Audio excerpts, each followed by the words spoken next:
aliyeficha fungu lake kwenye leso, au aliyeficha fungu kwenye leso. Luka sura ya 19 mstari wa 12 hadi mstari wa 22. Nitaanza kusoma moja kwa moja. Mstari wa 12. Naomba kila mmoja nenda pale chap chap. Mstari wa 12. Alafu yasikilize kwa makini hayo maneno ambayo anayasema si mtume Paulo wala si mtume Petro wala si Yakobo wala si Yohana. Anayasema hayo maneno ni Bwana Yesu, na ukagundua iko kitu kimesemwa na Bwana Yesu. Ujue ni foundational, ni kitu cha kimsingi. Huwa nakuwa makini sana ninapofika kwenye maneno yaliyosemwa na Bwana Yesu. Chochote ambacho kilisemwa na Bwana Yesu ni msingi. Kwa hiyo haya yote ambayo nitasoma Bwana Yesu mwenyewe aliyasema. Mstari wa 12. Basi akasema mtu mmoja Kabaila. Sema kwa sauti Kabaila. Mtu mmoja Kabaila alisafiri kwenda nchi ya mbali ili ajipatie ufalme na kurudi. Akaita watu 10. Sema kwa sauti akaita watu 10.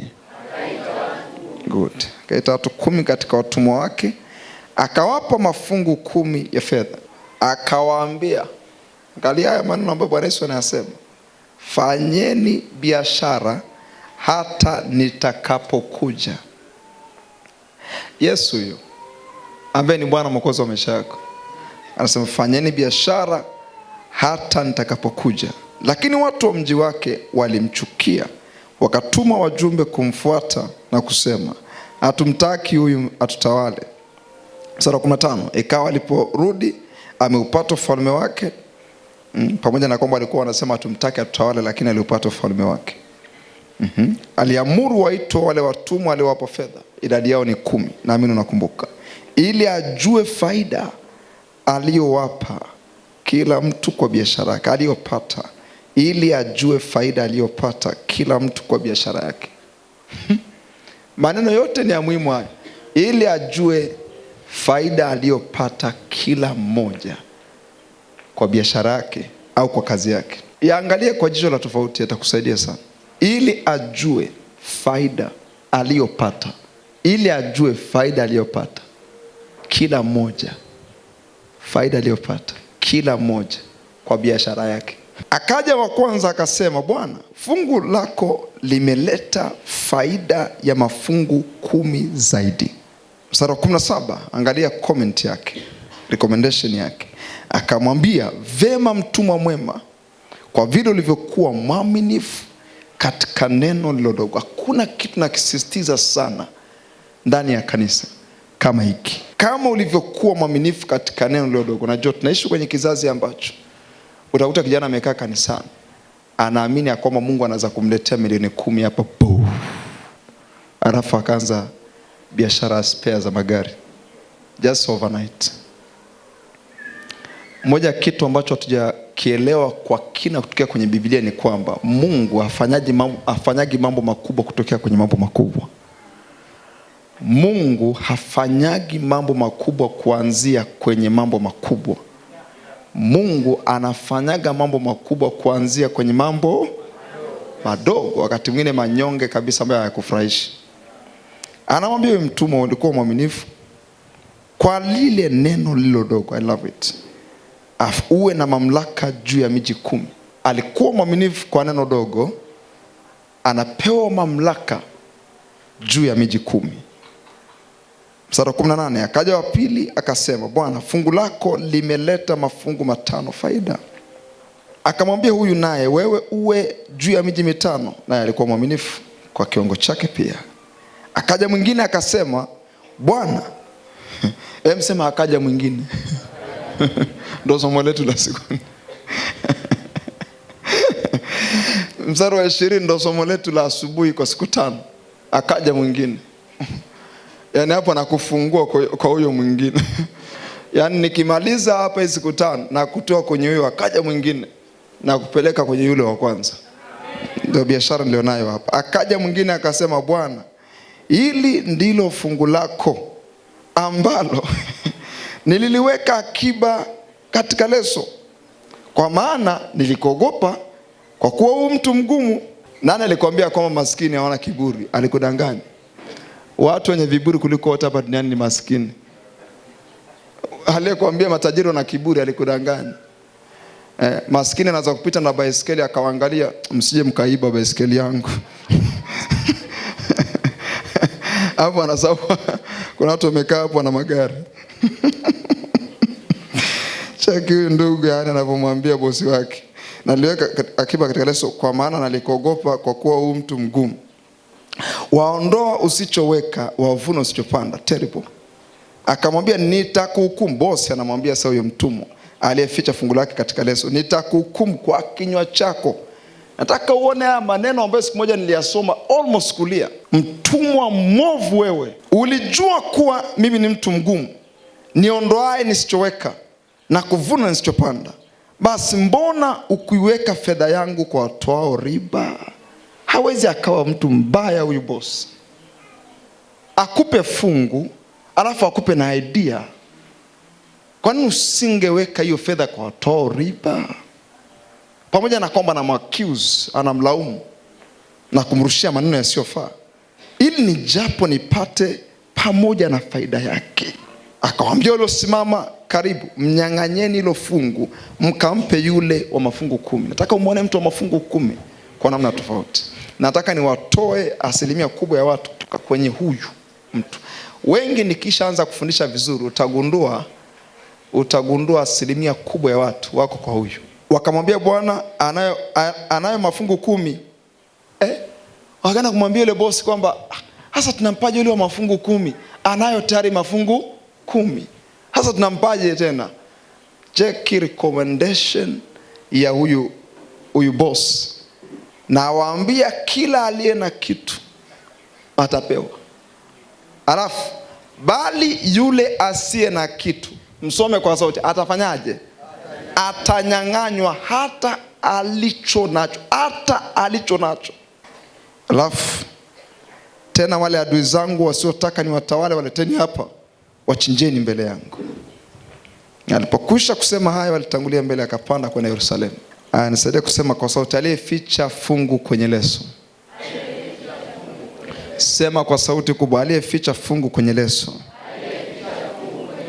Sasa hapo nataka unisikie kwa makini. Leo nitaweka utangulizi kwa sababu nilikuwa nimelenga kwamba nikuonyeshe sifa 5 za huyo mtumwa mwovu. 5 ambazo zitaanza kubadilisha uchumi wako kwa namna tofauti. 5. Ila nitajitahidi kwa sababu nilikuwa nimelenga kwamba siku ya kwanza iwe sifa moja, siku ya pili iwe sifa ya pili, hivyo. Lakini nataka niweke utangulizi ili tukiwa tunaenda mbele unielewe vizuri. Naomba nisikize kwa makini. Maneno haya aliyasema Bwana Yesu. Anazungumzia habari ya kabaila. Katika kutafakari, kwa nini Yesu azungumzia habari ya kabaila? Kwa nini Yesu azungumzia habari za watumwa 10? Unajua ili grupu ni tofauti na lile la talanta. Kwa sababu talanta alipewa wa kwanza mafungu 5, wa pili 2, wa tatu 1. Ni tofauti. Alafu recommendation yake inasema hivi, aliwapa kwa kadiri ya uwezo wao. Kule kwenye talanta ni tofauti na hapa, kwa sababu hapa asemi aliwapa sawa sawa na uwezo wao. Not according to their capacity. Aliwapa tu kila mtu fungu moja. Ila wa talanta alimpa wa kwanza 5 akaleta 10. Alafu alimpa wa pili 2 akaleta zingine 2. Alafu mwingine akampa 1. Ila hapa inaonyesha kwamba kila mmoja alipewa fungu moja. Alafu haisemi ya kwamba walipewa kulingana na uwezo wao. Aliwapa watumwa wake. Sasa naomba unisikize kwa makini hapa. Itakusaidia. Hii story Yesu, ninaamini kwa moyo wangu wote, anazungumza habari za baba yake. Baada ya kusoma hapa kwa kina chake, nikagundua huyu kabaila wala kwa mwekezaji fulani hivi kule Mashariki ya Kati. Huyu ni Mungu mwenyewe. Yaani manake Yesu anamuelezea baba yake tabia yake na mtizamo wake ulivyo kwa mfano wa kabaila. Kwa hiyo kwenye kila recommendation aliyosema Bwana Yesu hapa kwenye huu mfano kwa habari ya kabaila, ujue ndo tabia za baba yako aliye mbinguni. Kwa hiyo manake Yesu anamuelezea baba yake alivyo na mtizamo wake ulivyo na nini anataka. Alafu watumwa wale 10, usihangaike na watumwa 10. Watumwa 10 waite ni washirika wa kanisa la mahali fulani. Hawa ni watumwa 10. Yaani manake wote hapa mnaingia kwenye group la watumwa 10. And listen to me very carefully. Then 10 years to come we will see the difference. Kwa sababu hapa aliwapa muda. Inasema kwamba alisafiri akaenda nchi ya mbali. Nilikuwa nasoma maelezo mengine tunaita extra biblical text. Nilisikia ya kwamba ilikuwa ni mwendo wa miaka 3. Ni kama alikaa ile safari kwa muda wa miaka 3. Alafu nisikize kwa makini. Baada ya miaka 3 akarudi, na kuna sababu kwa nini alirudi, na kuna kitu ambacho kilimfanya arudi. Nitakuonyesha kila kitu kwa makini. So jikaze unisikilize kwa umakini, kwa sababu utakachokisikiliza hapa leo ndicho kitakachoamua uwe na matokeo gani miaka 10 ijayo. Don't entertain sleeping. Sikiliza tena, listen harder, kwa sababu utakachokisikia leo ndio kitaamua miaka 10 ijayo uweje. Uwe celebrity au uwe mtu wa impact. Uwe mshabiki, mshereheshaji, au uwe ni mtu mwenye matokeo. Unajua ukimwangalia Pastor Dionis na mke wake, tayari kuna kitu hapa kwenye mkoa huu wa Tabora na kwenye mji huu, alafu kuna kitu kwenye taifa hili ameshakiweka, kwa sababu ameshatuambia kuna House of Love. Na mwaka mmoja uliopita hapakuwa hivi. Listen to me very careful. Na miaka inayokuja mbele 5 hapatakuwa hivi. Kwa hiyo tayari ametoka kwenye grupu la yule aliyeficha fungu kwenye leso. Tayari ameshaepuka uovu, kwa sababu ameitwa mtumwa mwovu. Nisikilize, kama kesho bado utakuwa unakaa kwenye ngome ya baba yako, unakaa kwenye kiwanja cha baba yako, unakaa kwenye eneo la baba yako, mara unatupiga Kiswahili ya kwamba nasimamia nyumba za kupanga za baba yangu. Nasimamia mashamba ya mzee. Niko hapa bwana, unajua niliona tu nikae nyumbani nisimamie mashamba ya mzee. Paka usimamie mashamba ya mzee, manake mzee sio mtumwa mwovu. Angalau ameleta mashamba duniani. Sasa nisikilize, ukimwona jirani yako miaka 5 mbele, mko naye hapa, bado yuko vile vile, umkumbushe. Ila kwa mujibu wa Pastor Ibra, unaonekana ni mtumwa mwovu wewe. Sisi hatujasema, ni Biblia imesema. Yaani miaka inayokuja 5 au 2 mbele, and you have nothing to show. Hauna kitu cha kuonyesha miaka inayokuja mbele. Maana yake unajaribu kuprove ya kwamba wewe ni mtumwa mwovu. Itafundisha kitu cha tofauti sana hapa, na kitakusaidia. Sasa naomba kwanza nianze baadhi ya vitu kuonyesha mtizamo wa huyu Kabaila ukoje. Angalia kwa makini. Nenda kwa mstari wa 13.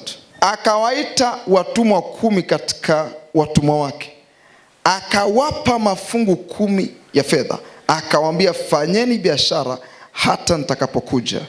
Akawaambia fanyeni biashara hata nitakapokuja. Andika, tafsiri ya Kabaila ni mwekezaji, investor. Tafsiri ya Kabaila ni mwekezaji. Tafsiri sahihi ya neno Kabaila ni mwekezaji. Because this man, he was an investor. Alikuwa ni mwekezaji. Andika hivyo wala usisahau. Na hii tunaipata kwenye tafsiri ya Kiingereza ya NLT, New Living Translation. Inasema before he left he called together 10 servants and gave them 10 pounds of silver to invest. He gave them 10 pounds of silver to invest for him while he was gone. To invest, imetumia neno, aliwapa mafungu 10 watumwa 10 kuwekeza kwenye kipindi ambacho atakuwa hayupo. Kwa hiyo maana yake Kabaila ni neno la Kiswahili walikosa namna ya kuweka pale.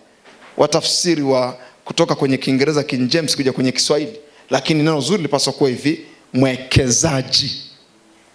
Sasa naomba nisikilize kwa makini.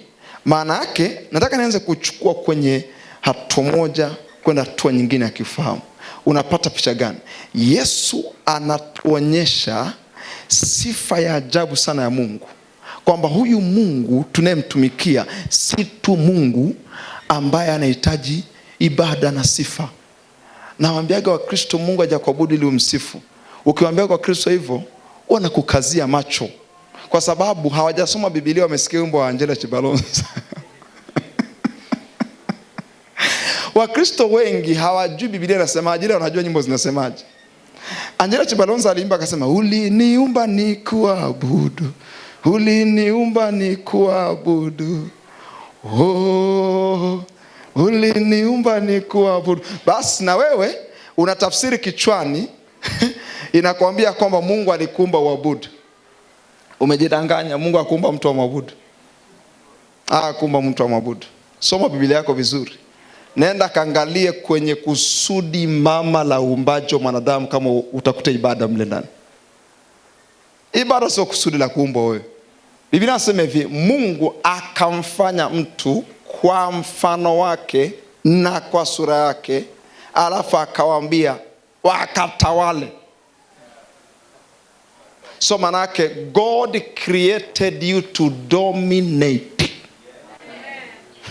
Mungu amekuumba umiliki na kutawala. Yaani Mungu alijiduplicate, akaachilia watu kwenye sayari inaitwa dunia, ili wafanye kama ambavyo yeye angekuja duniani angefanya. Yaani Mungu angekuja duniani angefanya nini? Usiniangalie kwa ukali, kwani ni mimi basi? Yaani changamoto ni Biblia. Wala sio mimi. Naomba nikusomee tu kitabu cha Mwanzo. Maana unaniangalia kwamba sasa hawa wahubiri wa kizazi hiki wanatundoa kwenye maandiko. Sisi ndio tuko kwenye maandiko sasa. Angalia mstari wa 26 wa kitabu cha Mwanzo. Inasema Mungu akasema, na tumfanye mtu kwa mfano wetu na sura yetu, wakatawale. Maana yake Mungu alikuumba utawale. Nisikilize, ibada ni asili yako, sio assignment yako. Ni asili yako, sio assignment yako. Kwa maana yake iko ndani yako kuabudu. Wazee wetu kabla ya kuja makanisa walikuwa wanaabudu miti. Maana yake iko ndani ya mwanadamu kuabudu. Uhitaji kumfundisha kuabudu. Asipomwabudu Mungu ataabudu miti. Asipoabudu miti ataabudu makaburi. Yaani iko ndani yake, hahitaji shule. Yaani kuna kitu kinamwambia hivi, bow down, inama mahali. Kuna kitu kinamwambia inama mahali. Yaani kiko ndani yake, tayari ni asili. But your assignment, mwangalie jirani yako, mwambie hivi, kazi yako sio kuabudu. Mshike anayesinzia, mtingishe sana, mwambie kazi yako sio kuabudu. Maana yake unakuwa na Wakristo ambao they are good Christian, good looking, waonekana vizuri. Wakija hapa, tunainama, tunainuka, bado wanadaiwa, bado wanafukuzwa kwenye nyumba za kupanga. It is not good. Bado unakuta kijana yuko mahali hapa, utakuta anapiga drums na mpaka mnabarikiwa, lakini bado anamwomba baba yake sadaka, na ana miaka 22. Terrible. Hivi mnabari Africa we are late riser. Africa, vijana mmesikilize, ndio umepata nafasi ya kusikiliza. Sisi ni wainukaji waliochelewa. Kwenye huduma wainukaji waliochelewa. Kwenye biashara wainukaji waliochelewa. Kuoa na kuolewa wainukaji waliochelewa. Afrika ni wainukaji waliochelewa. Kila mahali tumechelewa. Yaani Afrika ili kijana aoe lazima awe na miaka 25, kwa sababu ndio makadirio yetu ya akili za watu ndio imeanza kukaa sawa kuweza kulisha mtu mwingine. Kwa sababu under 25 anakula nyumbani kwao, hana next plan. Afanye nini? Na jamaa yuko comfortable 22. Miaka 22 anakula sebule moja na baba yake. You are a dead man. Tumekuja kukufufua. Yaani mimi ninge rewind hivi nikarudi, kuna mambo nisingeyafanya. Ndio jamaa anafikisha miaka 29 30 pale ndio limeweza kupata hela ya mahari. Umaskini ni mbaya. Vijana, umaskini ni mbaya. Sio kwamba upendi kuoa. Unaona wadada kanisani wameiva, wabichi, wanaitwa mabinti Sayuni, wako sawa, ila shida ni hauna hela. Mabinti wameiva kanisani mpaka wanakomaa. Vijana wa kiume wana mpango. Ni kwa sio kwamba wana mpango. Bwana anawasemesha sana. Ila hela hakuna. Hela hamna ya mahari. Na ukija kwenye ofisi ya kitu gani tutakubana mahari? Hilo ni jambo la kwanza, tutakubana kwenye mahari. So tumechelewa kuinuka. Haya, unakuja kuanza biashara, una miaka 40. Njoo kwenye huduma. Wazee wetu wanakuambia hivi, nitaanza kumtumikia Mungu nikistaafu. Hivi Mungu anahitaji wazee? Ukimtumikia Mungu na umri kama wa kwangu hivi, wanaanza kuonea huruma. Mama yangu mzazi nilivyoingia kwenye huduma, miaka miwili kuelekea mitatu mbele, kila akinipigia simu ananiuliza posti za TANESCO zimetoka. Mimi ni mchungaji. Mwaka mzima umepita nachunga, alafu mama akinipigia simu ananiambia posti za TANESCO zimetoka mwanangu. Mimi na degree ya umeme. Kwa hiyo aamini ya kwamba nimeacha degree ya umeme kwa ajili ya kazi. Na akijua ya kwamba uwekezaji wao umepotea. Manake hata kwenye eneo la huduma, okay, kuna mwingine ni mchungaji, mtumishi wa Mungu. Kuna watumishi wa Mungu kama wale nilikutana nao. Wa kwanza nikaenda ofisini kwake nikamwambia hivi, nataka nikasome chuo cha Biblia kwa sababu najisikia ndani yangu nimtumikie Mungu. Nikiwa Mbeya, ni askofu msaidizi pale Mbeya, TAG. Yule mzee akaniambia, unajua tumewapeleka shuleni ili angalau tupate wasomi, ili angalau tupate watu wa kutuwakilisha serikalini. Nikasema moyoni mwangu, huyu mzee anaongea kitu gani? Darasa lina wanafunzi 100. Mimi kamoja tu ndo nimesema namtumikia Mungu. Sasa hawa wote wameshindwa kuwawakilisha, mkanibana mimi. Ambia naonyesha nia kumtumikia Mungu. Nikatoka kwa hiyo nikaja kwa mlezi wangu mmoja hivi pia nikamshirikisha. Wakati naongea naye habari za huduma, yeye anaongea na mimi habari za kazi. Nikasema wazee, sasa cha kufanya ni kuacha kwanza. Unaona, mpaka kwenye huduma umeambiwa hivi, ili uendelee ili umtumikie Mungu vizuri, lazima angalau uwe na miaka 50 tayari ni jioni. Tukikwambia ruka huwezi kuruka. Tukikwambia tembea huwezi kutembea. Kimbia huwezi kukimbia. Na hapo ukisimama mbele masaa kadhaa tayari miguu imeanza kuuma. Imeandikwa Biblia, kwenye Biblia, mkumbuke muumba wako siku za namna gani? Malizia kinachofuata, kabla hazijaja siku mbaya utakaposema sina amani na hizi siku. Maanake kuna siku ambazo utakuwa na amani nazo. Listen to me very careful. Ni afadhali ukaamka usingizini. Tumechelewa kuinuka. Impact yetu imeanza kwa kuchelewa. Umeanza kwa mfano sasa hivi masomo yao unaanza kuyasikia una miaka 28. Una miaka 28 wakati watu wa nje ya nchi wanakutengenezea mpaka na kile kichombo kile cha kuzolea takataka. Kinatoka China, made in China, made in China, made in China. Na kule unaambiwa vile ni viwanda vya watoto wadogo, vijana.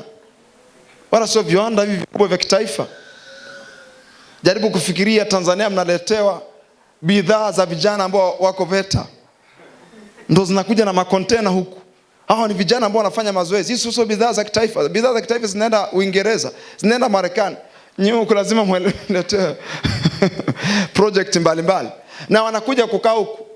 China wako wengi kidogo. Wanakuja kukaa huku. Wanakuja kuangalia mna shida gani. Haya majamaa hata vizoleo vya takataka hayana. Inabidi warudi kwanza wakasema tuyatengeneze mpaka na vizoleo vya paka hapa tuna hali mbaya. Mimi nakwambia kama unasemaga kwamba nikikua unaleta hasara kwenye maisha. Nikikua when lini utakuwa? Lini utakuwa? Hivi na habari Kiingereza umeanza kuifahamu vizuri ukiwa na miaka 25. Nenda muulize mtoto ambaye sasa hivi anasoma nursery zenye klasi nzuri. Ana miaka 2, anakuvunjia Kiingereza ambacho wewe ndio una malengo, una miaka 30 ujifunze Kiingereza. Mimi nakwambia umechelewa. Tungejua haya tungelia. Yesu alipoona Yerusalemu akaulilia akasema, lai tungejua kupasayo amani. Watu wengi hawajui nini Mungu anawataka wafanye. Tumechelewa. Wakati naondoka hapa mwanangu ana miaka 4. Akamuuliza mke wangu na akanitumia message akamuuliza mke wangu akamwambia hivi, where is your darling? Imagine mtoto ana miaka 4 anamuuliza mamake, where is your darling? Yani mimi niko wapi? Yani mpenzi wako yuko wapi? Imagine, where is your darling? Si ananisikiaga na muitaga mke wangu darling. Ambia, mama tunakuona uko peke yako leo. Sasa akampigia Kiingereza, where is your darling? Yuko wapi baba? Kwa Kiingereza. Lakini cheki, hapo nimekwambia where is your darling, unanikazia macho. Ulikuwa unatoka darasani, madirishani. Ikifika saa 4 unasema saa 4.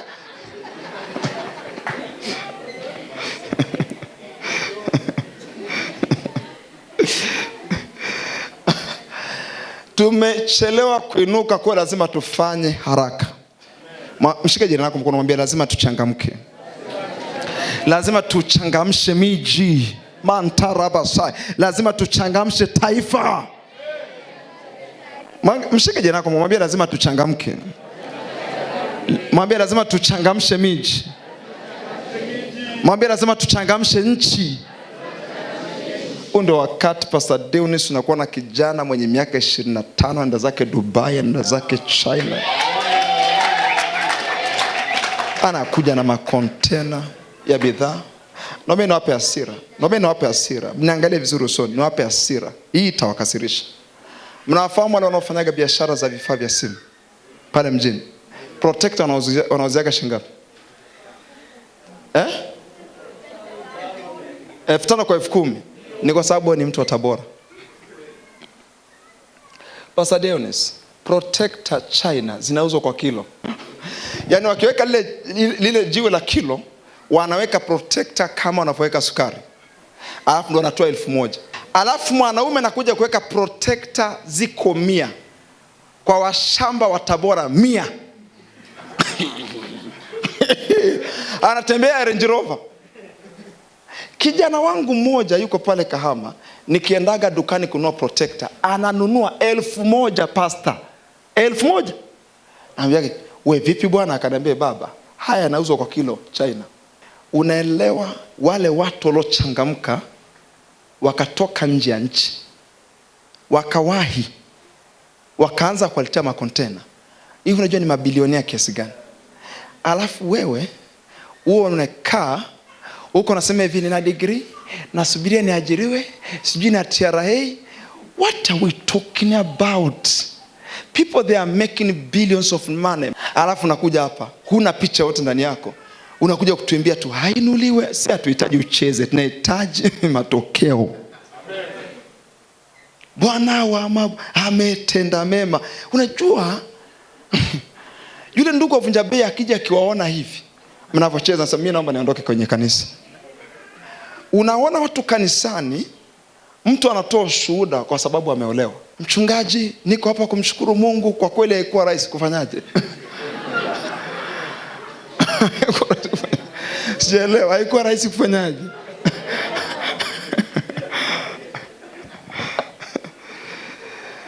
Mungu ni kabaila. Mwambie jirani yako, Mungu ni kabaila. Mwambie hivi, Mungu ni mwekezaji.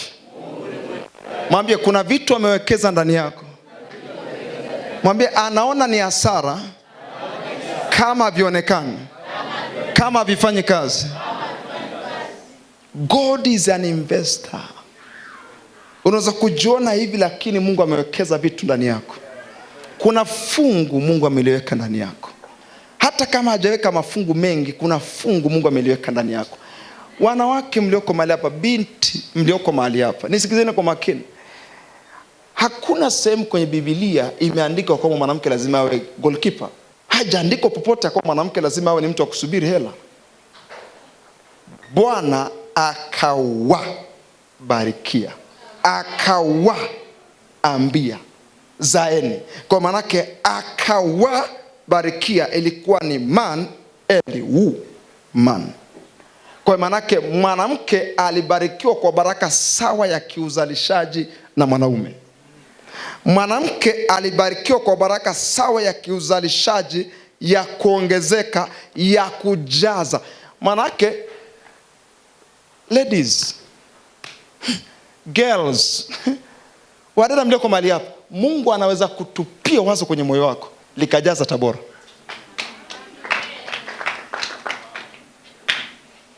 Kwa sababu na baraka ile ile. Sasa nisikilize. Dhana ya uwekezaji ikisha kuwa mahali, ujue kinachohitajiwa hapo ni uzalishaji na faida. Write it down. Dhana ya uwekezaji ikisha kuwa mahali, ujue kinachohitajiwa ni uzalishaji na faida.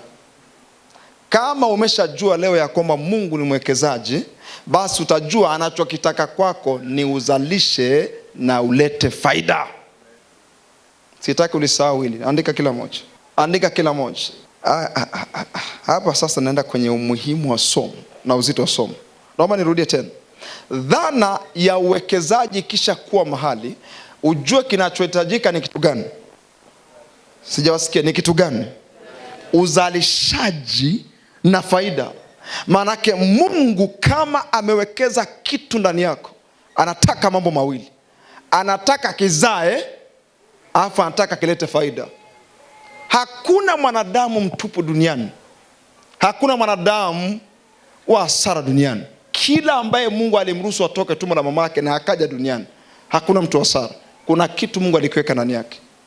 Yaani nisikilize kwa makini. Hivyo hivyo ulivyo, uko hivyo ni kwa sababu hiki kitu hakijafunuliwa. Lakini unacho kitu ndani yako. Yamkini hakijaamshwa bado, lakini kiko ndani yako. Na unapaswa kujiaminisha kila wakati, nina kitu ndani yangu. Na kwa sababu Mungu ameweka hilo fungu ndani yako, moja, ninaamini sana kwamba Mungu ameweka mafungu yanayofanana kwa kila mtu. Kwa sababu nakumbuka kuna siku Yesu alitoa mfano ya kwamba kuna mtu mmoja alienda mahali akakuta watu wamekaa. Akamwambia, mbona mmekaa hapa? Kwa sababu hatuna kazi. Akachukua akawapeleka kwenye shamba, akawaajiri. Akaenda pia saa 12 asubuhi akawaajiri. Akaenda pia saa 3 asubuhi akawaajiri. Mchana akawaajiri na jioni akawaajiri. Baadaye tunaona anawapa faida inayofanana. Inatupa kitu gani? Kila kitu Mungu alimpa. Kila mtu Mungu alimpa kitu. Biblia inasema hivi, Mungu ana upendeleo kwa wanadamu. Kwa hiyo maana yake hakuna upendeleo kwa Mungu. Kila mtu Mungu amemwekea vitu sawa. Unaweza kuwa huyo mtu, lakini ametuwekea mafungu kwenye maeneo yetu. Hatutafanya wote kwenye eneo moja. Wote atakuja kusimama hapa madhabahuni. Ila kuna watu watasimama kwenye maeneo fulani, wakazalisha na kumletea faida. Ukiona hapa Yesu anasema hivi, huyu Kabaila aliwapa mafungu aliwapa mafungu, aliwekeza hayo mafungu kwao, ujue anachokitaka ni faida na uzalishaji. So you must be productive. You must be productive in this life. Naomba unisikilize kidogo. Kwa Mungu jambo la muhimu na la msingi sio kutunza alichokupa. Andika hiyo point. Kwa Mungu jambo la muhimu na la msingi si kutunza alichokupa. Kwa sababu huyu ndugu alikitunza kabisa. Alitunza fungu. Alimtunzia kabisa, nimekutunzia hili hapa. Lakini bado alimuita mtumwa mwovu. Maanake kumbe sasa kwa Mungu sio jambo la msingi kwake kumtunzia alichokupa. Mimi naona watu wanakengeuka sana. Niliona nisifanyie kazi ili jambo nisije nikapotea. Ukachukua statement ya Daudi, usinipe vingi nikakuacha, wala usinipe vichache nikaombaomba, nipe katikati. Alafu wanaoandika hayo maeneo kwenye Biblia hapakuwa na wakatikati. Daudi hakuwa wakatikati, wala Suleiman hakuwa wakatikati. Yalikuwa ni majitu makubwa Mashariki ya Kati. Sasa kwa nini nao sema ya kwamba Mungu mimi sihitaji mambo mengi, nipe tu cha kutosha mimi na mke wangu? Then you are supposed to die.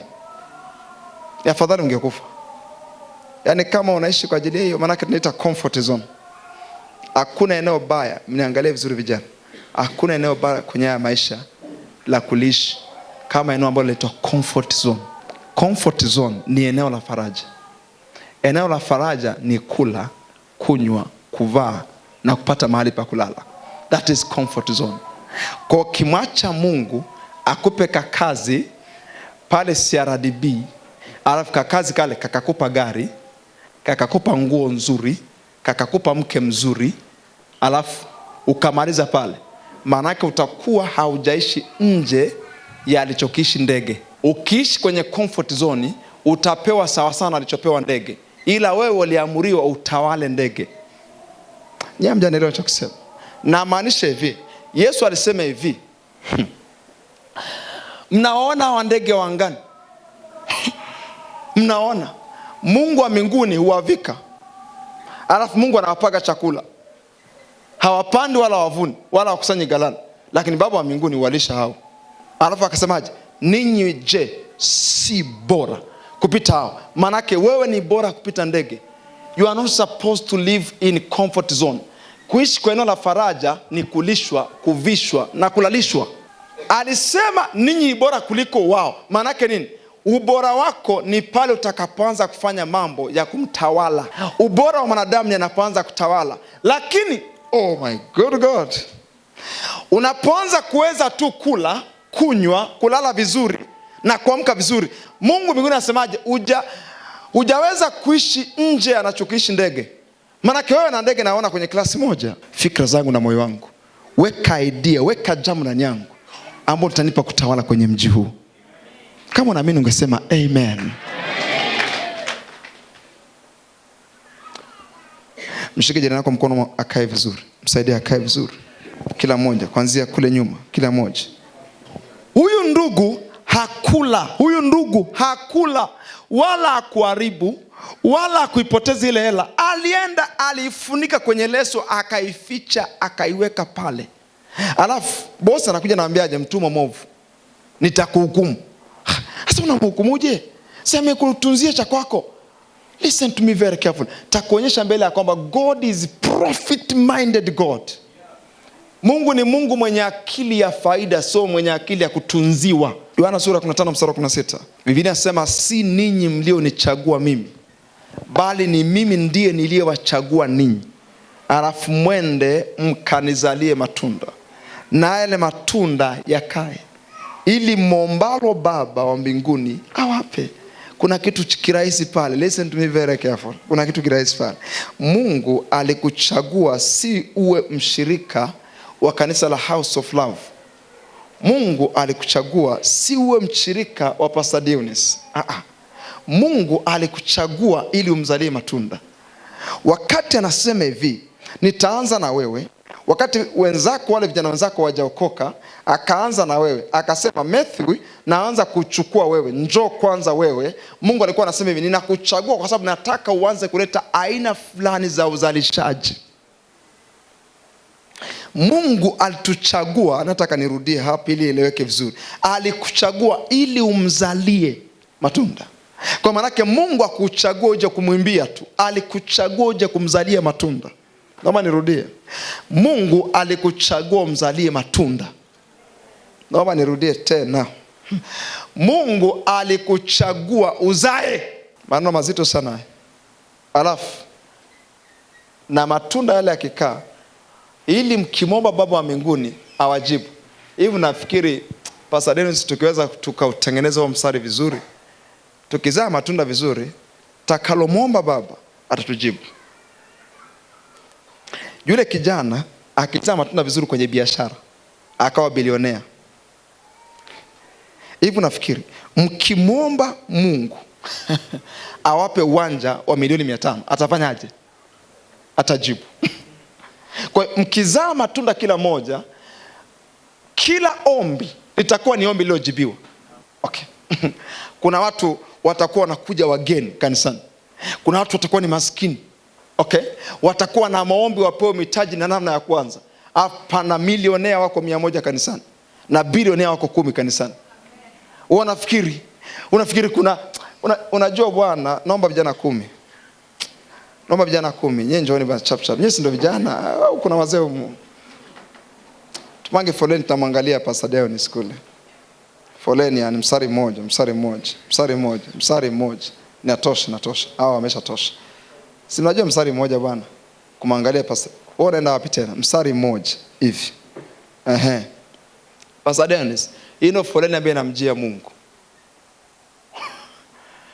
Na wanaomba kweli, ribo kapaye inkatatata ntonto shekepe, hivyo anagaragara chini, analia, anaomba mpenyo. Mungu amesema hili kanisa limekuaje? Ona yanavolia kwa sababu ya 50,000. Yaani Mungu yuko hivi, si mna foleni mnamuomba. Wewe unaomba, let's say wewe unaomba 100,000, 20,000, 10,000. Alafu huyu hapa milioni. Alafu huyu hapa tuseme anaomba shilingi labda 70,000. Alafu mimi ambaye nimemzalia Mungu matunda sasa ni bilionea kanisani. Kuna watu wanampigia Mungu makelele, ribo, shakata, leko paya. Mkizaa matunda ili mwambalo baba atawajibu. Unajua atakufanya? Mungu ananipa ufunuo tu. Anaambia mbariki fulani. Najisikia kumbariki. Brother, 100,000. Ulikuwa unaomba Mungu akupe 100,000. Nikishakupa 100,000 utakuwa unafanyaje? Unashukuru. Ondoka sasa. Sasa nilikuwa naomba 100,000 nimembariki. Maana yake Mungu ameshafanyaje? Amemjibu. Nakuja. Nimetoka ibadani wa 20,000 mnamkumbuka alipo Nimetoka ibadani kijana brother Bwana Yesu asifiwe brother, ambia chukua hii hapa ya kukusaidia. Tayari ameshakujibu kakae.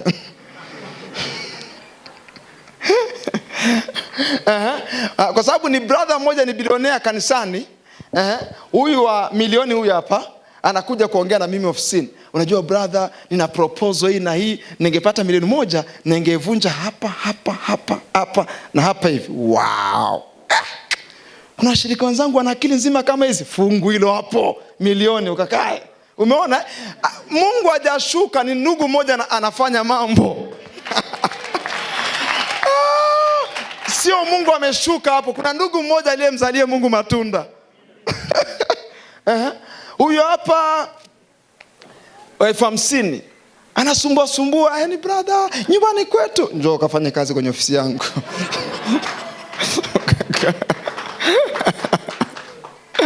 Amebaki huyu. Huyo shingapi? 70,000. 70,000 amemfuata mchungaji. Hayo mchungaji, hivi na hivi, unajua ningepata 70,000 ningefanya hivi na hivi. Mchungaji akanipigia simu. Akampigia simu ndugu. Kuna mwenzako bwana yuko hapa. Na sisi ndio wakati nafanya hivi ili wasaidiane. Yuko hapa na shida hii na hii. Bas, hamna shida baba, nakuja hapo sasa hivi. Anamletea hiyo 70,000 yake. Ukakae. Hawa watu Mungu hajawajibu. Kuna mtu huyu aliyemzalia Mungu matunda, aliyemheshimu Mungu, aliyeanzaga na kidogo, aliyechukua hatua, alianza kufanya mambo fulani, ndiye ambaye anawatoa wenzake kwenye foleni. Mkimzalia Mungu matunda, mtakalomomba Baba mbinguni atawapa. Yaani manake nini? Maombi yote ya kanisani, hakuna ombi ambalo halitajibiwa. Mimi sijaeleweka vizuri. Kwa mfano, hawa vijana Mungu akawainua. Huyu akawa tajiri kwa eneo hili. Huyu akafanya mambo makubwa pale. Huyu akaweka bidii kwenye ile eneo. Wakawa watu wakuu. Hivi nafikiri tutakuwa tunahangaika sisi kuhubiri mtaani na vispika vya ajabu vya kuchaji. Hizi dharau sisi zitaisha lini ndani ya kanisa? Na majitu yamekaa na mahela yao yanasubiri kufa. Watu wanahangaika kuhubiri na vispika mobile. Nyinyi mnaonaga wale wahubiri ambao wanatoka pale mtaani semaje, they don't know how to preach smart, they don't know how to go and preach what you have. They don't know how to preach. Hawajui namna ya kuhubiri. Unajua wahubiri wa mtaani bwana wananichefua sana. Okay dada mzuri ukahubiri, tuna pale tu round about. Weka speaker, waonyeshe watu namna ya kuhubiri. Those guys mimi nawaheshimu. Mtu ameenda stand pale anafundisha, anahubiri hata kama ajui. Mungu anamtaji wa ujasiri. Lakini angalia, anaweza kuwa pale, alafu mtu mmoja akawasha pikipiki, asikiki tena. Inabidi anyamaze mpaka pikipiki ipite. Lakini kama kuna watu Mungu amewainua, akipita pale akasema, huyu ni mhubiri wa injili na anahubiri injili. Unajua kanisani pana watu Mungu amebariki, lakini ni wachoyo kupita kiasi. Ni wa dini, ni watu wabaya, niseme kwa kifupi. Mtu anapita na V8, ni wa ufalme huu. Anamwona mwinjilisi yuko roundabout, anahangaika na kaspika kadogo. Yeye hana mahali pa kupeleka hela. Ila ni kwa sababu tu yuko kwenye V8, hawezi kushuka, hawezi kuonekana mshamba, anampa mhubiri mshamba hela. Mimi nawaambia kitu, miaka michache ijayo vikombe vinabadilika. Meza zinapinduliwa. Mungu anawapa hela wanyenyekevu. Jitu lina V8, alafu likiona mhubiri na mhubiri mtaani, la paki pembeni, la toka kwenye V8. Very simple. Alafu linamwekea mhubiri mfukoni 200,000. Chukua, ukimaliza mkale vizuri na mke wako huko. Na watu wanaliona kabisa, huyu si fulani, huyu si tajiri wa supermarket zile. Sio mwenyewe brother. Ndio. Mungu anataka watu kama hao. Mamilionea. Ukiwaita kwenye ukiitisha maombi ya siku 3 kavu, liko hapa. Na lenyewe liko, baba, neema yako. Bwana, kuna kitu lazima Bwana Yesu akafanye kabla hajarudi. Ya, lazima akafanye kabla. Sema amen kwa ujasiri. Mungu lazima awainue ninyi. Lazima atawainua kina nani? Ninyi mko hapa. Ndio maana mnawezeshwa. We are equipping you. Oh my good God. Karamashandarabakos. Nataka uanze kumwona Mungu kama mwekezaji. Na kila alichokiweka ndani yako, ujue amewekeza. Amewekeza. So katika kufundisha kwangu hapo kwenye hili somo, nitakuwa nafanya self discovery pia. Nikiwa naongea, utaanza kuona Mungu anakufungulia macho yako. Unaanza kujifahamu. Unaanza kujifahamu. Very important. Nani atafanya haya mambo? Unyonge huu wa kanisa utaondoka lini? Unajua ninyi hamna mimba. Ndio maana miguu yenu miepesi. Ndio maana mko hivyo mlivyo kwa sababu huna mimba. Nenda kamkute mama mwenye mimba. Kwanza mama mwenye mimba hana hofu. Anaweza kukaa na tawanya miguu yote hivi. Yaani mama mwenye mimba hana hofu. Mama mwenye mimba anatema mate kila mahali. Wala hata haogopi. Mama mwenye mimba anamkia chakula saa 11:30. Ndio maana usomagi Biblia kwa sababu huna mimba. Hauna mimba ndani. Kanisa ndio eneo pekee ambalo ili kupata mabati ya hapa kwenda paka pale mwisho. Wewe pale 10,000, wewe pale 20,000, wewe pale 30,000, wewe pale 5,000, wewe pale. Walaki ndo anasimama, mimi na familia yangu. Unafikiri watoa milioni 10, mimi natoa 100,000. Wachovu kabisa. Ndio mambo yaliyoko makanisani. Ndivyo alivyokaa. Yaani wakati mlipaswa kufanya kikao, mnaanza kuzonganiana. Wewe bwana niacheni mimi, maraia niacheni mimi. Kanisa la mambo ya ajabu pastor. Yaani kanisani ndio watu wanafanya fundraising ya kununua mabati ambayo mtu mmoja kanisani amejenga nyumba. Yaani amejenga nyumba yake na amenunua mabati yote. Ila akija kanisani anatoa shilingi 100,000 ya kununua mabati. Shame. Aibu lazima tuichukue tuitupe nje ya kanisa. Hivi wakati mwingine inapaswa kufika level ya kujilipua na kujitoa kwenye cycle fulani. Mnafanya fundraising na kitu gani? Ya upande mmoja wa kanisa. Shilingi ngapi? Wapiga mahesabu ni milioni 4. Milioni 4? Una akiba kwenye account ina milioni 5. Umekuwa ukisoma kila wakati Malaki 3:8, nijaribuni kwa namna hii ya zaka na dhabihu. Umekuwa Mkristo wa kusoma na kusoma. Why don't you take it? Chukua akiba yote hata kama uliuza mpunga. Alafu njoo mjaribu Mungu. Mlikuwa mnasemaje? Kununua mabati, achana na fundraising. Hii hapa. Waache wajaribu kununua hilo eneo la kanisa. Alafu unaweza ukaweweseka kwenye uchumi wakati ule. Ila akija kuja mzee. Mzee akija kuja atakuuliza. Utakuwa unalia kwa surprise, sio kwa matatizo. Vijana, tukipata watu kama hawa 10. Watu kama hawa 10. Tutakuwa na magari yale ambayo mnaonaga yanatangazaga pale mjini, yamefunguliwa upande huu na upande huu. Praise and worship wa kanisa wako pale wanamsifu Mungu. Yaani tunaenda kuweka gari mahali, unapenda kusikia, upende kusikia, moto utakufuata mpaka kwenye kiti chako cha ukurugenzi. Wewe ni mkurugenzi wa TANESCO, tunakuwekea speaker za kuangalia juu hata kama uko ugorofani. Unasikia? Na unatubu kimya pale na Mungu anakuwa anasikia. Mambo yanakupaga hasira Kama yakuwa yanakupa hasira, yaanze kupa hasira kuanzia sasa hivi. Kuna fungu nalo. Hilo fungu ni moja, unaweza kulidharau. Ni kafungu cha kawaida haka, lakini kanaanza kuzaa 10. Na kakizaa 10 kata kusurprise. Nataka uandike mambo fulani. manne. Mambo ya kujifunza kwa habari ya Mungu kwenye hili somo. Huyu Mungu mwekezaji, Mungu mwekezaji, Mungu mwekezaji. Unajifunza mambo gani? Mambo ya kujifunza kwa habari ya Mungu. Mambo ya kujifunza kwa habari ya Mungu. Jambo la kwanza, Mungu ni mwekezaji. Kila alichoweka ndani yako, jua kuwa amewekeza kwako. Mungu ni mwekezaji. Na katika kila alichoweka ndani yako, ujue amewekeza kwako.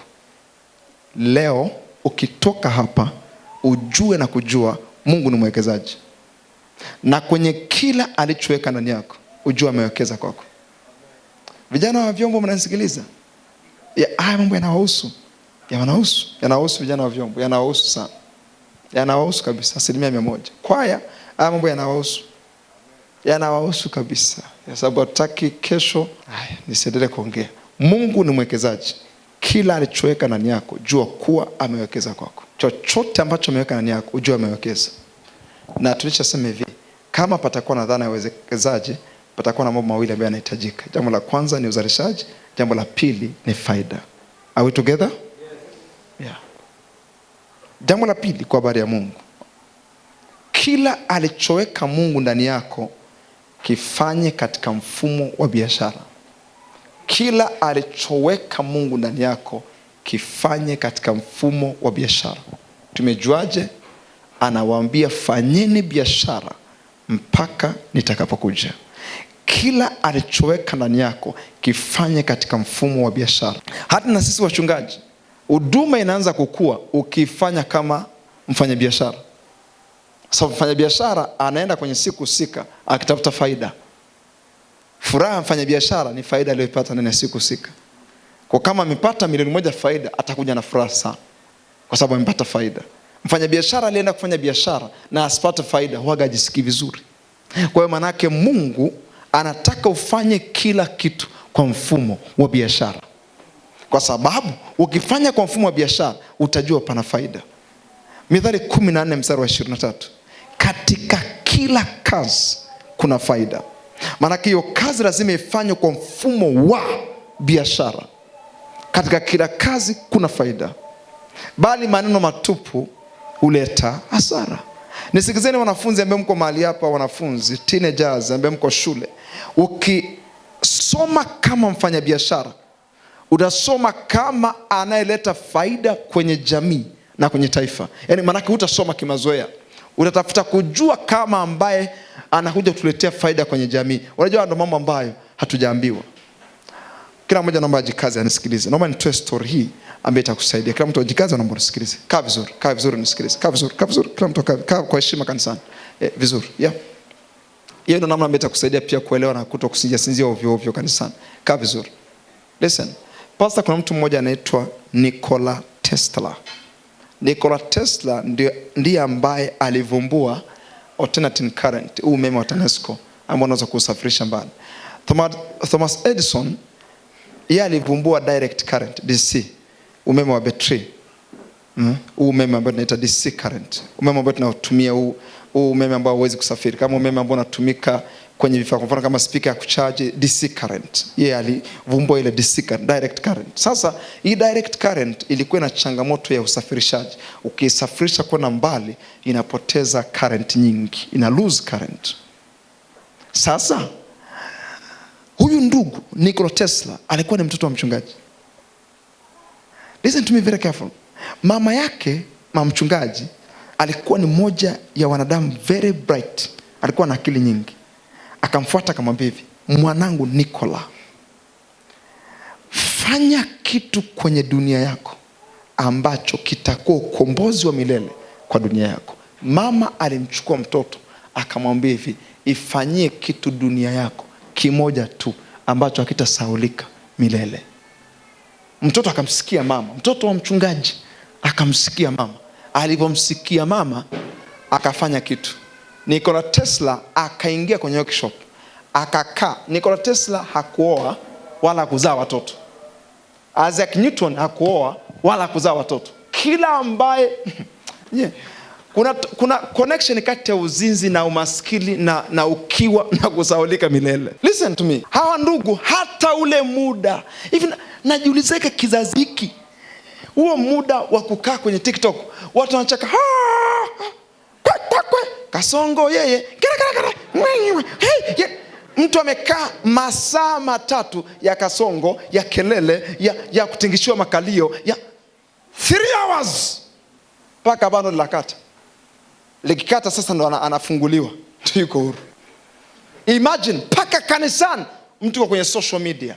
Hawa ndugu walikuwa hawajui aliyetuletea smartphone alikuwa hajawahi kutumia smartphone. Ametengeneza idea, yeye akafa, mwingine akaja akaiendeleza. Hao ndio watu ambao wametuzalishia historia ya dunia. Nikola Tesla leo ametuletea alternative current. Mtoto wa mchungaji, mtu wa kanisani yule. Listen to me. Kama hujawahi kuambiwa ukalia, ukagaragara chumani kwako, leo nimekuja kuambia kwamba kuna fungu liko ndani yako.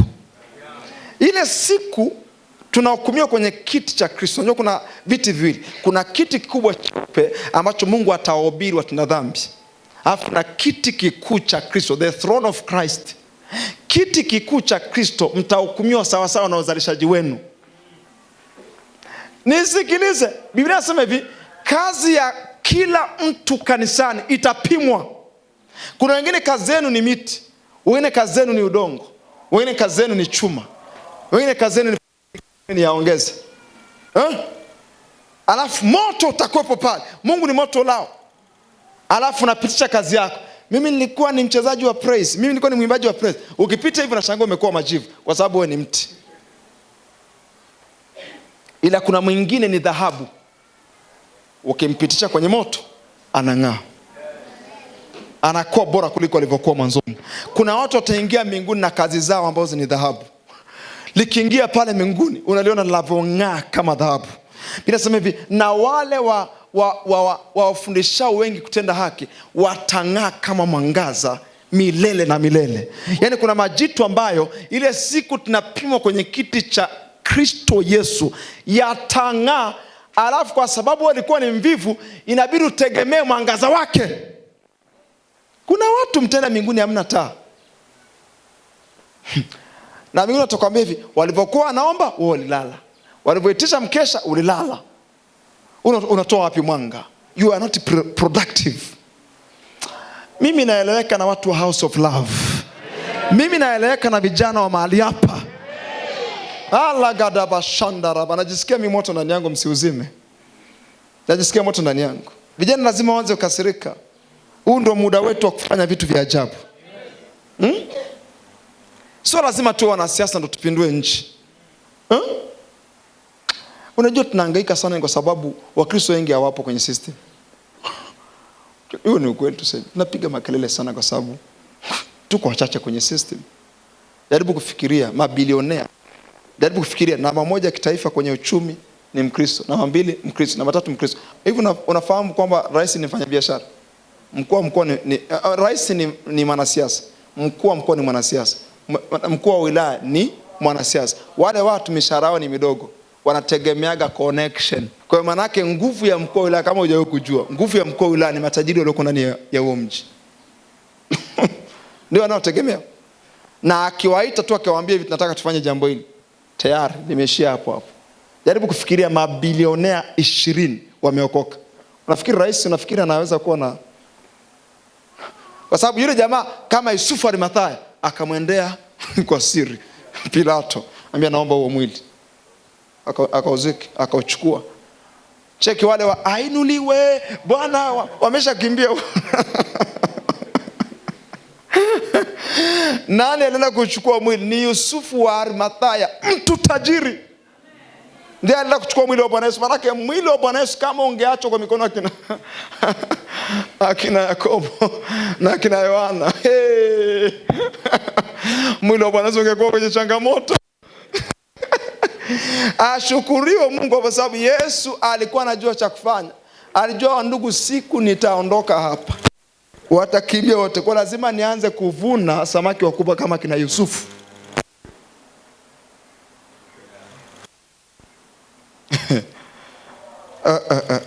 Pull up your socks in the name of Jesus. Na sisi tunapiga mbio.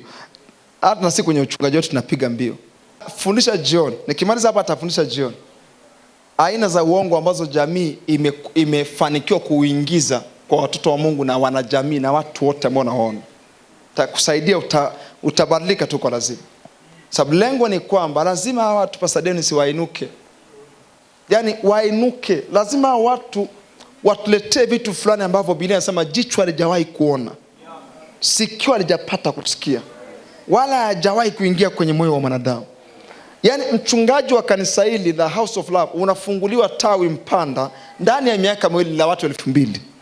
Haya ndio mambo ambayo jicho halijafanyaje, halijaona, sikio halijasikia.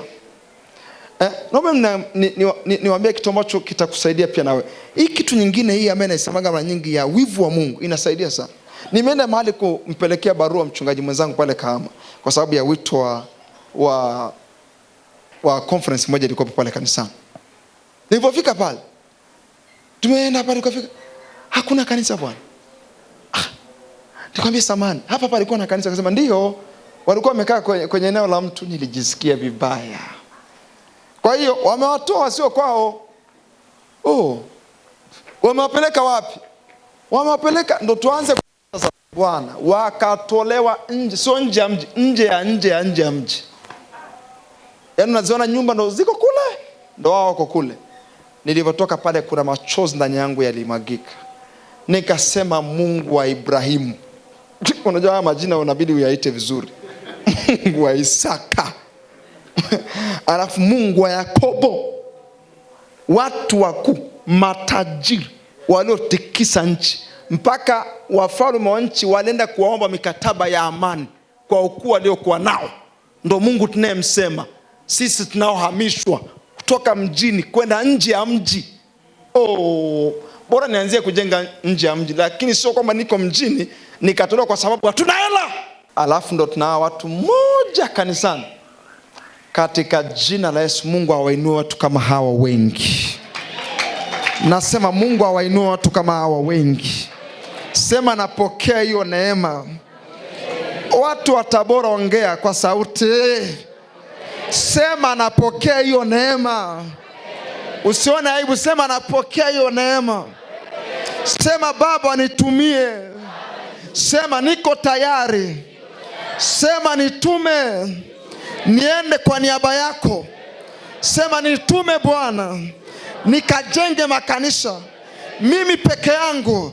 Sema nitume nikanunue magari ya injili mimi peke yangu. Sema nitume Yesu. Mantarabasai.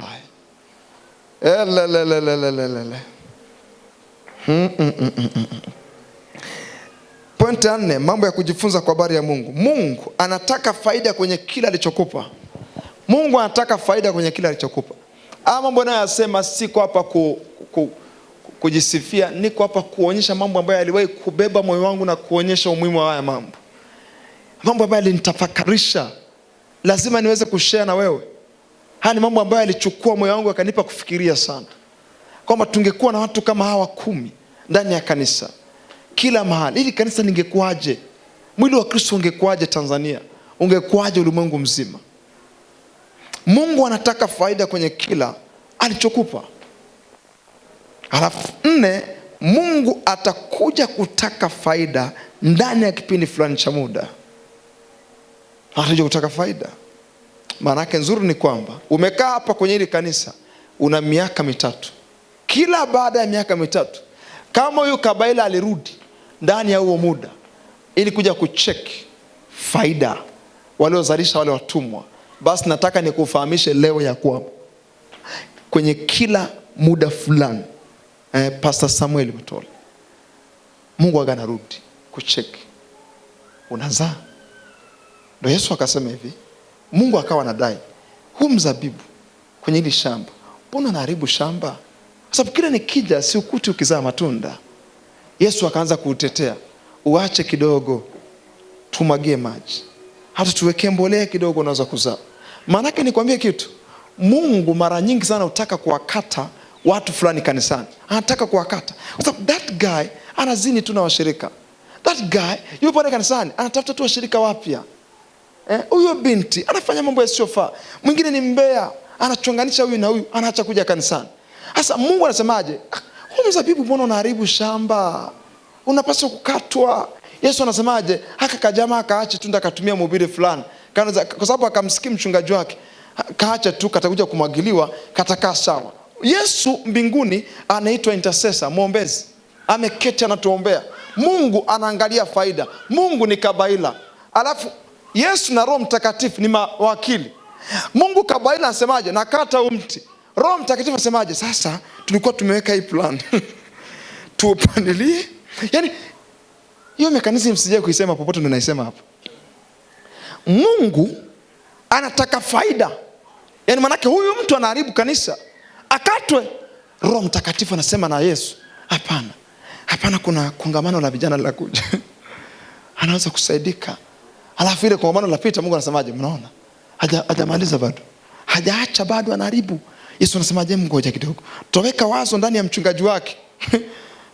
Patakuwa na mfungo wa siku 3 kavu. Hii tabia inaweza kumwacha. 3 kavu, angalia linakula. Kuna mwanangu mmoja wa kiroho alikuwa anatusumbua sana. Sasa siku moja nikamwambia, kwa tabia ya uongo ulionao. Kwa tabia ya uongo ulionao, nataka ufunge 3 kavu. Baba sawa. Tafunga, maana nimeona na mimi kweli naamini muongo. Yaani unajua mtu anaongea uongo. Sasa alipofunga, pastor bwana, sisi watu wadogo, siku ya pili jamaa lina nguvu mno, very vigilant. Nikauliza hivi, bwana unaonekana una nguvu, uko sawa? Akaniambia, unajua baba, unajua mfungo wake ni siku ya pili tu. Ule usiku kishamaliza, njaa inakuwa haipo. Hakuna shida. Mchungaji wangu msaidia akisemaje, baba, naomba kidogo nipe muda nifanye utafiti. Hamna. Mtu azifunga kwa mara ya kwanza. Na akawa na nguvu hivi. Tukampata mwenzake mmoja. Tukamuuliza, waga mkitoka na fulani mnaenda wapi? Anasema jioni ya siku ya kwanza alikula wali na maharage.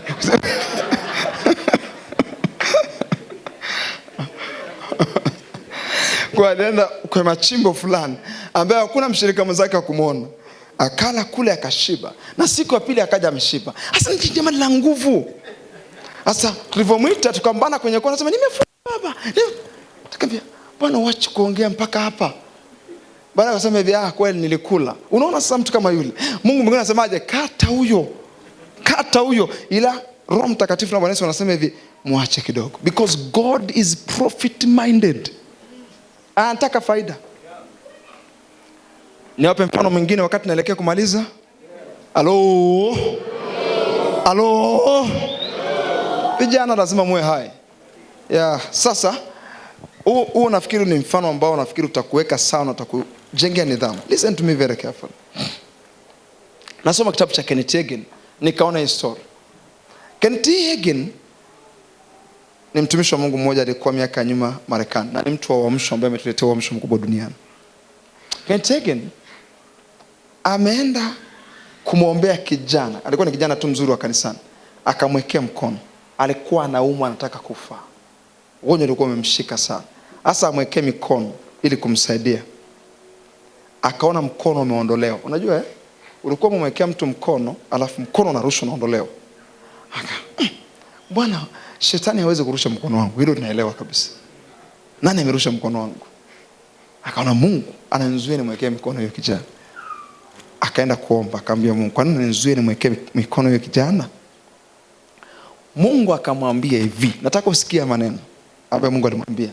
Huyu kijana maisha yake yote ya kuwa kanisani amekuwa kizini.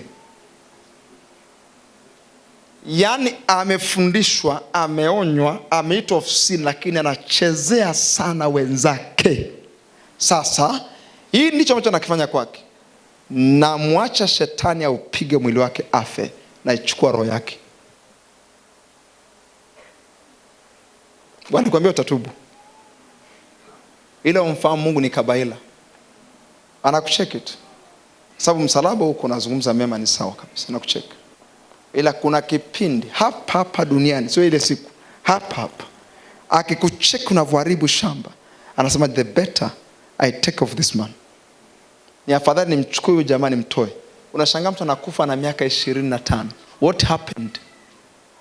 Mungu anasema anaharibu shamba. Yule kijana akafa, anasema niliumia sana, alikufa. Ndio ule mstari unasema hivi, kumuondolea shetani mwili, kumuondolea shetani mtu yule. Kumkabidhi shetani, kumpa shetani yule mtu. Alafu ili roho yake iokolewe, lakini mwili uteswe.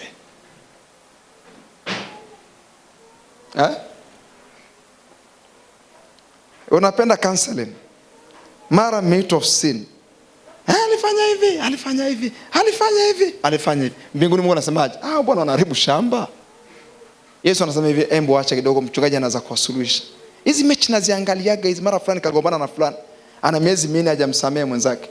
Wakati ulipaswa kuzalisha, ndio wakati umekaa hujasamehe mtu. Mabinti. Kisa kijana mlingine kwa mahusiano, na ni kijana wa kanisani. Sasa amekuacha. Sasa hivi huwezi kumwabudu Mungu vizuri. Hivi nafikiri ulikuja hapa duniani kumfurahisha mtu? Ulikuja hapa kumzalia Mungu matunda? Ulikuja hapa kuleta mguso kwenye dunia yako? Ukuja hapa kukalishwa kwenye kitanda, Baba niponye moyo wangu, kisa fulani kakuacha? What if kama Mungu amemuondoa hiyo fulani? Ndio kitu ambacho waga mkijui.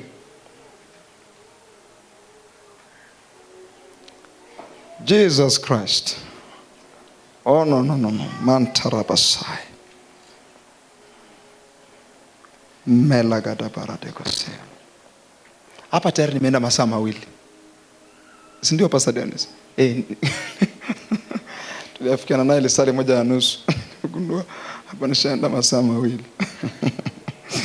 Sasa kwa sababu ya muda wetu, na msemaji wa pili anapaswa kusimama. Napaswa nizungumze mambo 4, mafungu 4 kati ya wale 10 waliopewa mitaji. Naomba niyaelezee tu, naomba nisikilize.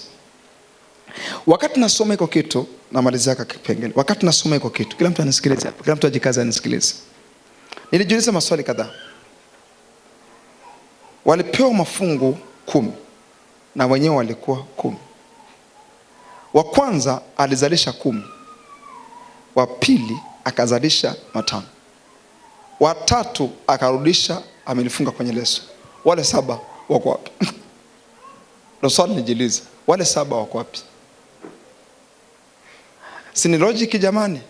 Linafikirika, si ni sawa Mmoja ameleta mafungu 10 ya faida, mwingine mafungu 5 kutoka kwenye ile fungu moja. Mwingine amefunga kwenye leso. Hapa katikati hao wengine 7 wako wapi? Nikapata mafungu 4 kwenye hao watu. Fungu la kwanza, aliyezalisha mafungu 10. Sikilizeni kwa makini. Kuna watu ambao Yesu atakaporudi watakuwa wamedouble vile ambavyo Mungu alikuwa ameviweka ndani yao. Alafu kuna aliyezalisha mafungu 5. Kuna watu Yesu atakaporudi watakuwa wameweza kufanya nusu ya kile ambacho Mungu aliwaita kufanya. Alafu mwingine amefunika kwenye leso. Kuna watu ambao ile siku Yesu anarudi ndo watakuja kugundua kumbe walipaswa kufanya kile. Mimi nakwambia hivi, ile siku umeenda mbinguni, alafu Yesu akupokea mlangoni, akakwambia mwanangu hauna matunda yeyote, na ulipaswa kufanya lile, utalia lakini utakuwa na muda wa kuretreat. Yani ile aibu itakayokufunika unapoenda kwa Yesu huna kitu mkononi ni mbaya kuliko. Binti, ni mbaya kuliko aibu ya kuachika. Hii ni aibu mbaya. Umeenda mbinguni. Nikasikia ushuhuda wa mzee Moses Klora. Anasema ile siku kuna wakati aliwahi kuumwa nyonga, aliumwa, alafu walisema alikufa ndani ya masaa kadhaa. Anasema alivyoenda mbinguni, Yesu akamwambia kazi yako umeifanya vizuri. Ila Yesu akamwambia fulani hapo Tanzania niliwapa kazi lakini wameishia njiani. Sasa nakurudisha ukamalize kazi zao. Nikasema Yesu, siko tayari mtu mwingine amalize kazi yangu. I'm not ready for that. Siko tayari mchungaji mwingine aende mbinguni aambie kwamba angalia Ibrahimu amesharizika na kale ka V8. Angalia ameshaacha kazi yangu. Alafu ndio yule mtu arudishwe na Yesu au aambiwe na Yesu fanya kazi ambayo alipaswa kuifanya. Mantarabasai. Paulo anasema hivi, na mimi napiga mbio, na mimi napiga ngumi, si kama apigae hewa, I am targeting somewhere. Na lenga nifike mahali. Paulo anasema hivi, na hata wanaokimbia kwenye michezo hujizuia katika yote kusudi wapate taji. Lima shandarabakosa. Umekuwa na Pastor Dennis, yule mwanariadha amekimbia akamwambia ngoja nikakojoa kidogo. Umekuwa na mwanariadha anakimbia baadaye na kukojoa. Umekuwa na mwanariadha anaanza kujisaidia chooni, kidogo nijisaidia hapa. Wewe sio mchezaji wala sio mwanariadha. Umekuwa na pia Ronaldo anaomba kikopo ili akojoe pale uwanjani. Wakiingia kwenye raundi ya 45, kama kuna mkojo na banwa pale mpaka wafike target. Half time kisha watafanya vile vitu vingine. Listen to me. Hauna maisha mawili ya kuishi hapa duniani. You have one chance to live. Unakuishi mara moja, hutaishi vizazi viwili. Unaishi kizazi kimoja. Acha kuyachezea maisha yako. Na siku nakimbia. Juzi nilikuwa ni katoto kadogo, sasa hivi ni kijana. Juzi nilikuwa nakimbia na shuleni na mfuko, sasa hivi ni kijana mtu mzima. Hii kuonyesha kwamba muda hujasimama.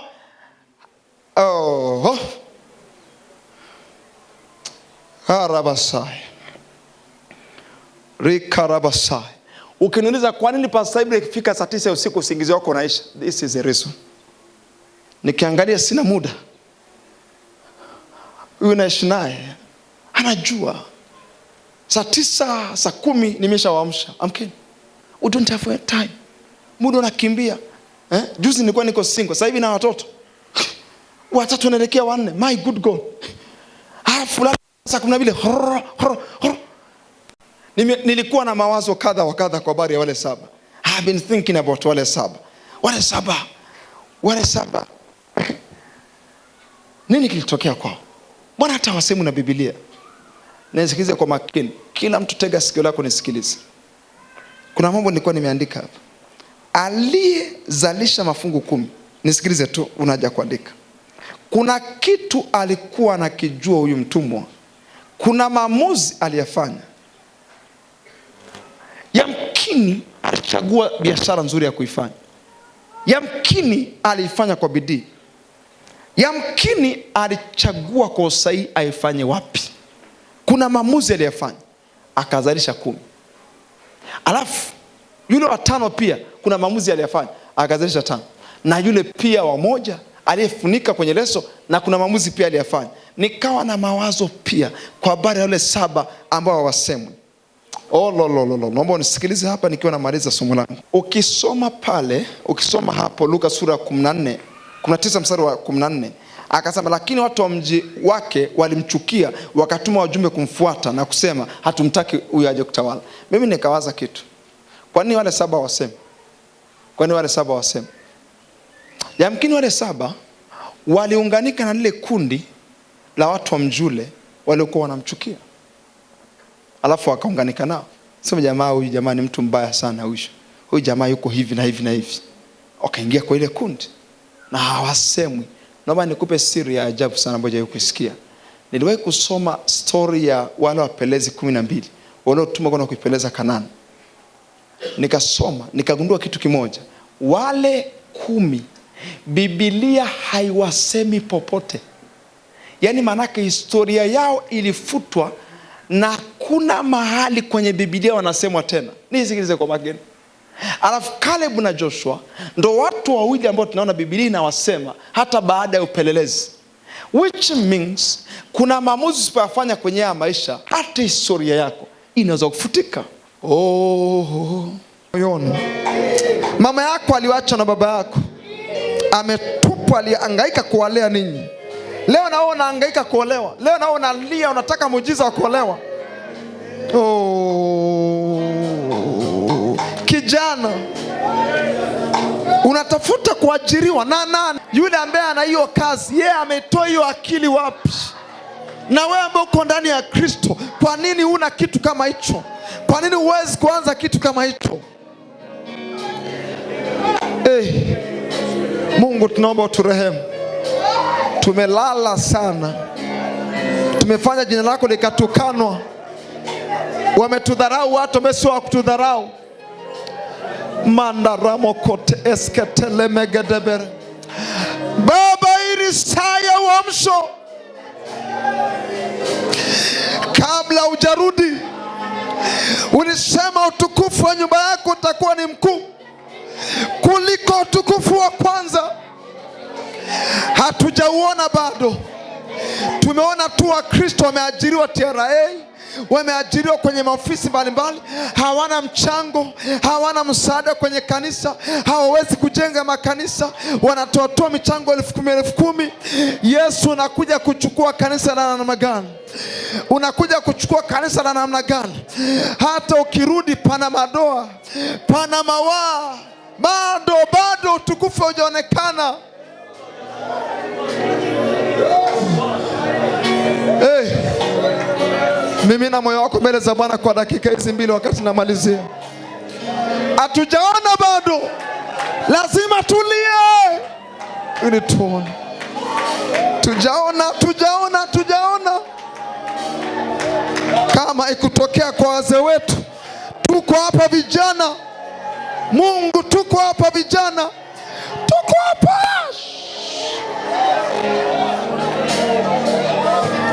Wakati wa kukaa usingizini umeisha.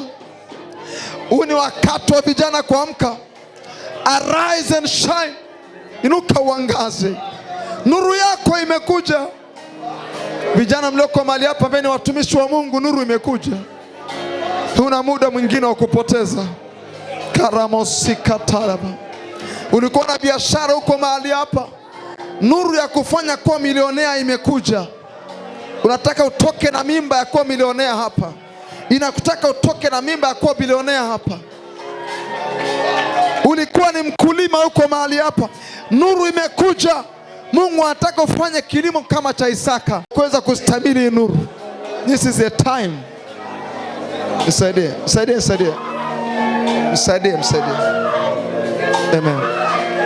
Amen. Msaidie tu akae vizuri.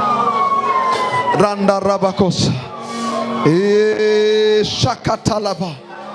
Nena kwa lugha. This is a time.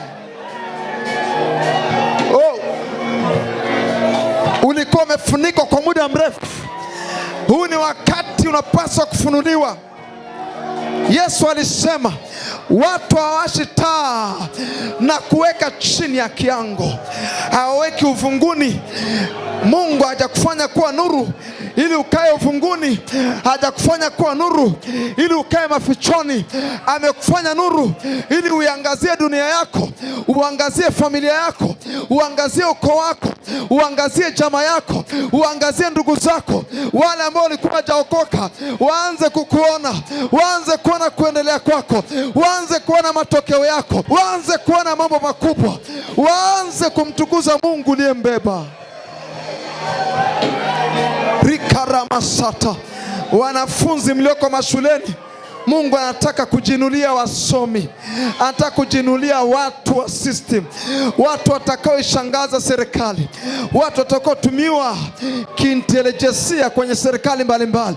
Unaposoma darasani, usisome kama mwanafunzi wa shule fulani, soma kama mtu ambaye Mungu amewekeza kitu ndani yake.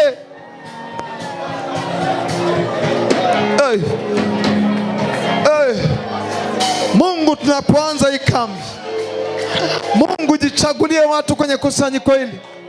Mungu jichagulie vijana, weka wivu ndani yao. Kererebo sata ya mandego pakati.